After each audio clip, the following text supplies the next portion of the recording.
Did Prince Charles just refer to the Antichrist? Or maybe even another coming false Messiah?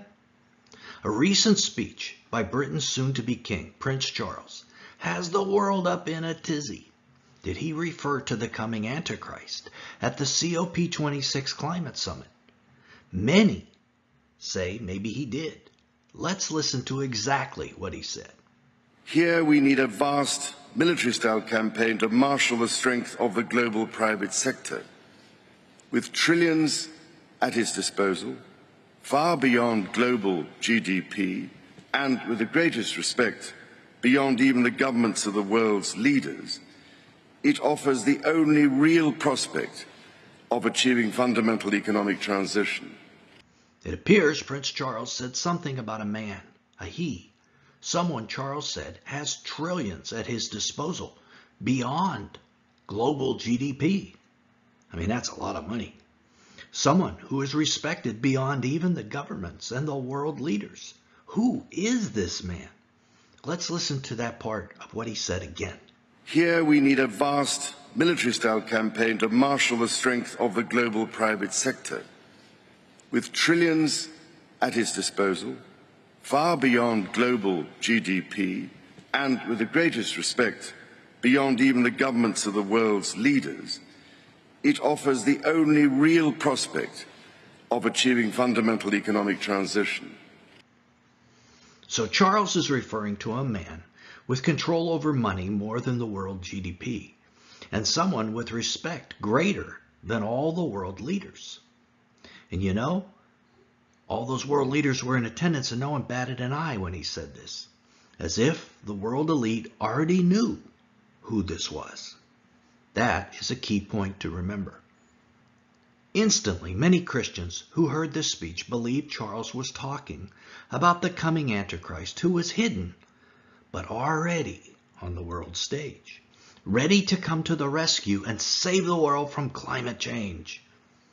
Certainly, the hidden man with such power, money, and respect is very interesting. But you know what? What I find more interesting than Prince Charles's hidden world leader is how Christian prophecy teachers instantly believed someone like this would be the Antichrist. This ignores the fact that Jesus said multiple false messiahs would come upon the world stage. Multiple, not just one. Jesus answered, "Watch out that no one deceives you, for many will come in my name, claiming I am the Messiah, and will deceive many." Jesus said many would claim to be the Messiah. Is that some of the deception? That we're looking for one person when it's actually many coming? Luke said this. He replied, "Watch out that you are not deceived, for many will come in my name, claiming I am he, and the end is near. Do not follow them." Same idea. Many claiming they are Jesus himself, or the Messiah at the very least. And again in Matthew, for false messiahs, plural, and false prophets will appear and perform great signs and wonders to deceive, if possible, even the elect. Again, in all these cases, it's multiple false messiahs who are coming. Now, there'll only be one Antichrist. But before the Antichrist is revealed, it looks like we're going to have a whole slew of false messiahs. So as interesting as Prince Charles's statement is about someone with more money than the world and more respect than all the government leaders, we should not and cannot jump on the Antichrist bandwagon. But unfortunately, that is exactly what I think is going to happen if and when this man appears. I am afraid that the church will see this man, or one of these other men, come on the world stage, and immediately everyone will brand them as the Antichrist. This branding will be sort of like the boy who cried wolf. One after another of these false messiahs will come onto the world stage and be labeled Antichrist, only to disappoint when they aren't. So when the real one comes, everyone will be burned out and miss him completely until it is too late. Too late, at least for many. That is the risk of jumping to conclusions about evil men who come at the end of the age. That is why Jesus gave us a sign. a one-of-a-kind sign to be able to identify the true Antichrist from all the wannabe imposters. Jesus called this event the abomination of desolation. The Apostle Paul described this event for us as the man of sin sitting on the holy place of God and declaring himself to be God. This is an absolutely crucial event to watch for. Only the man who sits on the Temple Mount and declares himself God is the Antichrist. Let's say that again.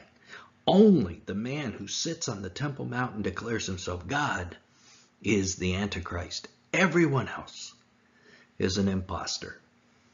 And once this event happens, it's likely that all other wannabe Antichrists will fade into oblivion, or more likely even be killed by the Antichrist, because he's not going to want any rivals.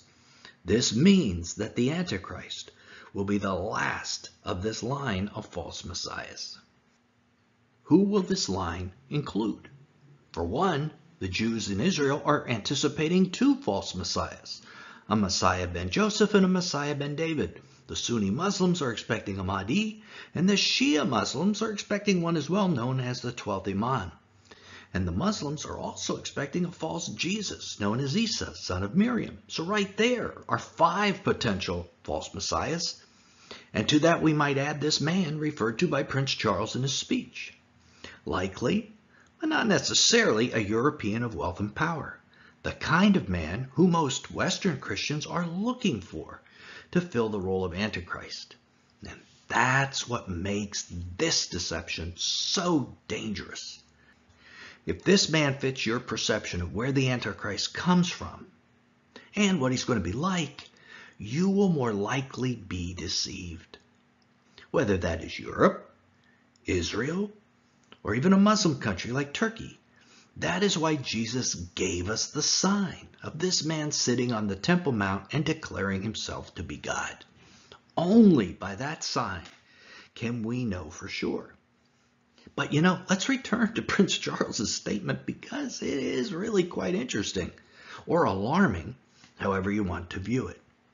Very few Christians would believe that there isn't a puppet master somewhere pulling the strings behind the scenes on the world stage. Someone coordinating world events and national events to bring about what we've been experiencing in the last 2 years.